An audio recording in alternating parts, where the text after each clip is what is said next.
அன்புமிக்க ஊடக நண்பர்கள் அனைவருக்கும் அன்பான வணக்கம். தமிழ்நாட்டின் உயிர் நாடி பிரச்சனையான காவிரியில் தமிழ்நாட்டின் உரிமையை காக்க வேண்டும் என்று தமிழக அரசின் சார்பில் அனைத்து சட்டமன்ற கட்சி கூட்ட தலைவர்கள் நடைபெற்றது. இதில் பாட்டாளி மக்கள் கட்சியின் சார்பில் பங்கேற்றோம். குறிப்பாக நீர்வளத்துறை அமைச்சர் அவர்கள் தலைமையில் இந்த கூட்டம் நடைபெறும் என்று அறிவித்த நிலையில் முதலமைச்சர் அவர்கள் தலைமையேற்க வேண்டும், அதை நடத்த வேண்டும் என்று பாட்டாளி மக்கள் கட்சியின் சார்பில் வேண்டுகோள் வைத்திருந்தோம். அதை ஏற்றுக்கொண்ட முதலமைச்சர் அவர்கள் தலைமையேற்று நடத்தியதை பாட்டாளி மக்கள் கட்சியின் சார்பில் வரவேற்கிறோம். குறிப்பாக காவிரி என்பது தமிழ்நாட்டின் உயிர்நாடி பிரச்சனை.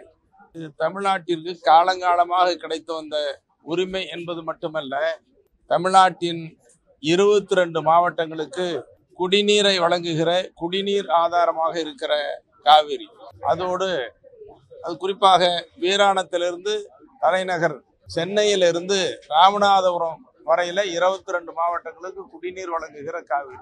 அதோடு 12 மாவட்டங்களுக்கு டெல்டா உள்ளிட்ட 12 மாவட்டங்களுக்கு பாசன வசதியை தரக்கூடிய காவிரி. இந்த காவிரியில் அரை நூற்றாண்டுக்கு மேலாக நம்முடைய உரிமை கர்நாடகத்தால் மறுக்கப்பட்டு வருகிற நிலையில் நடுவர் மன்றம் அமைக்கப்பட்டு நடுவர் மன்றத்தினுடைய இடைக்கால தீர்ப்புல 205 டிஎம்சி என்று சொல்லப்பட்டது. அதற்கு பிறகு இறுதி தீர்ப்பு 192 டிஎம்சி என்று சொல்லப்பட்டது.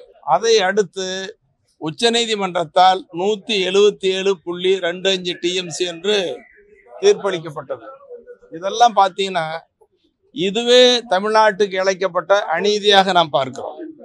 இது மிகப்பெரிய அநீதி. இந்த அநீதியில ஒவ்வொரு மாதமும் கர்நாடகா தமிழ்நாட்டிற்கு எவ்வளவு தண்ணீர் வழங்க வேண்டும் என்று ஆணையிடப்பட்டிருக்கிறது. அதையெல்லாம் இதுவரையில நடுவர் மன்ற இறுதி தீர்ப்பு, உச்சநீதிமன்ற தீர்ப்புக்கு பிறகு இன்று வரை ஒரு ஆண்டு கூட கர்நாடகா அதை பின்பற்றப்படவில்லை. காலங்காலமாக காவிரி உரிமை பெற்று வந்த தமிழ்நாடு கடைமடை மாநிலம். பொதுவா இந்திய நதிநீர் சட்டப்படியும் அல்லது உலகளாவிலான நீரியல் சட்டப்படியும் பார்த்தீங்கன்னா கடைமடைக்கு தான் முன்னுரிமை இருக்கு. ஆனா இப்பொழுது கடைமடை பாதிக்கப்பட்டிருக்கிறது. இதுல தமிழ்நாட்டினுடைய பாசன பரப்பு குறைந்திருக்குது, கர்நாடகத்தினுடைய பாசன பரப்பு அதிகரித்திருக்கிறது. இதை முதல்ல தடை செய்வதற்கு நாம் உச்சநீதிமன்றத்தை அணுக வேண்டும். தமிழ்நாட்டின் ஒப்புதல் இல்லாமல் அங்கே பாசன பரப்பை பெருக்கக்கூடாது. அப்படி பெருக்கணும்னா இங்க நமக்கு தண்ணி கிடைக்காது. இதுக்கு இடையில சமீபத்தில் 99வது காவிரி ஒழுங்காற்று குழு கூட்டம் நடந்தது. அந்த கூட்டத்தில் ஒரு நாளைக்கு 1 டிஎம்சி தண்ணீர் வழங்க வேண்டும் கர்நாடகா என்று அறிவுறுத்தியது. ஆனா கர்நாடக முதலமைச்சர் அவர்கள் அனைத்து கட்சி கூட்டத்தை கூட்டி ஒரு சொட்டு தண்ணீர் கூட தமிழ்நாட்டுக்கு வழங்க மாட்டோம் என்று அறிவித்து விட்டார். அது கர்நாடகத்தினுடைய ஒற்றுமையை காட்டுகிறது. தமிழ்நாட்டினுடைய உரிமையை மறுக்கிற செயலாக நம்ம பார்க்கிறோம். அப்புறம் இப்போ நேற்று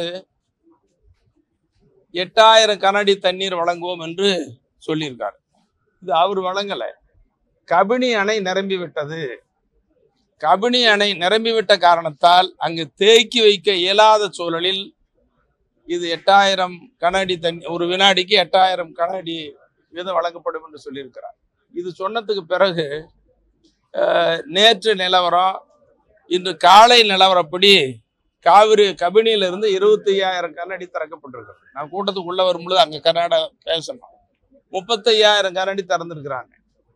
அது நாளை மறுநாள் தான் வெளிகொண்டு வந்து மேட்டூர் அணைக்கு வரும். இப்படி அங்க தேக்கி வைக்க முடியாத சூழலில் அணை நிரம்பிய பிறகு தண்ணீர் திறந்து விடப்படுகிறது. இப்போ கிருஷ்ணராஜசாகர் அணை இருக்கு, அதுக்கு மேல ஹேமாவதி ஆரங்கி இருக்கு.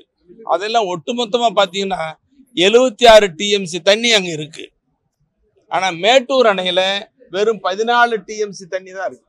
இப்போ 14 டிஎம்சி தண்ணியை வச்சுட்டு எப்படி நம்ம குடிப்பதற்கும் பாசனத்திற்கும் குறுவைக்கும் பயன்படுத்த முடியாது. அதனாலதான் உடனடியாக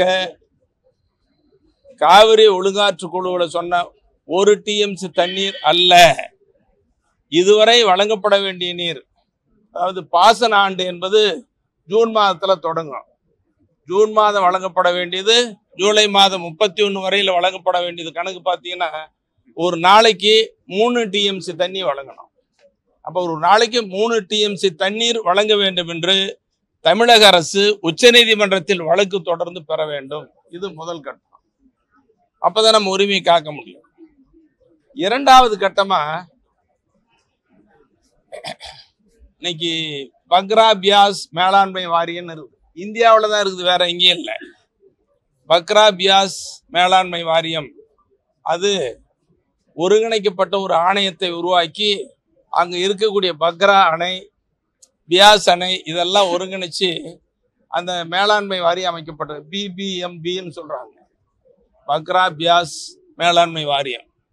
அந்த அணைகள்லாம் கட்டுப்படுத்தி அங்க இருக்கக்கூடிய பஞ்சாப், ஹரியானா, ராஜஸ்தான், இமாச்சல் பிரதேஷ், டெல்லி, சண்டிகார் இந்த 6 மாநிலங்களுக்கு முறையாக தண்ணீர் வழங்கப்படுகிறது. அதை போல இந்த காவிரி உரிமையை தமிழ்நாட்டில் பெறுவதற்கு ஒரு வலிமையான அதிகாரம் வாய்ந்த ஆணையத்தை உருவாக்குவதற்கு தமிழக அரசு உச்சநீதிமன்றத்தில் வழக்கு தொடர்ந்து பெற வேண்டும். இல்லைன்னா காலங்காலமா இப்படியே தான் இருக்கும், கையேந்தி நிற்கிற சூழ்நிலை தான் இருக்கும்.